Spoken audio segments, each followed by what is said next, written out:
నువ్వు కూడా ఖుషి అయిపోతున్నావు కదా మసల్ సోర్నెస్ వస్తే గట్టిగా వర్కౌట్ చేసినా అని. కానీ బ్రో అది ఒక బ్యాడ్ సైన్ ఆఫ్ రికవరీ. ఎందుకో చెప్తా. సో వీడియో ఎందాక చూడు. సో హే గాయ్స్, ఈ రోజు అయితే డే 8 ఆఫ్ ఏదో ఒకటి సిరీస్. సో మార్నింగ్ లేచి ఇంకా మనం గుడికి అయితే వెళ్ళిపోయినాం. గుడికి వెళ్ళిపోయి ఇంటికి వచ్చి ఇంకా బ్లాక్ కాఫీ అయితే తాగేసినాము. అంటే రా కాఫీని నీళ్ళు వేసుకొని తాగేసినాం. ఇంకా జిమ్ కింద కూడా మోజ్ అయితే చేసినాం. సో ఈ రోజు అయితే మన పుష్ వర్కౌట్ ఉండే. సో వర్కౌట్ అయితే చేసుకున్నాం. సో ఇప్పుడు మనం పాయింట్ కోసం మంచిగా చెప్తా క్లియర్ గా. ఇప్పుడు చాలా మంది ఏమనుకుంటారు అంటే మసల్ బిల్డ్ చేయాలంటే వర్కౌట్ చేస్తే సరిపోతుంది, ఇంకేం చేసే అవసరం లేదనుకుంటారు.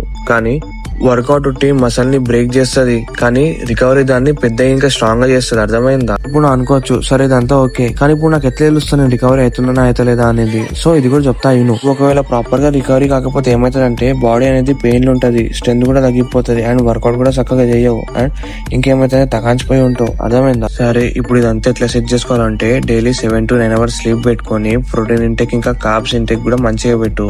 ఇంకా బాడీకి రెస్ట్ ఈ టైం కి, అదే సెట్ అయిపోతుంది. సరేనా? అండ్ ఇంకో మాట ఏంటంటే అకౌంట్ ని ఫాలో కొట్టడం మాత్రం మర్చిపోకండి. ఓకేనా? రైట్, మరి ఉంటా. బాయ్.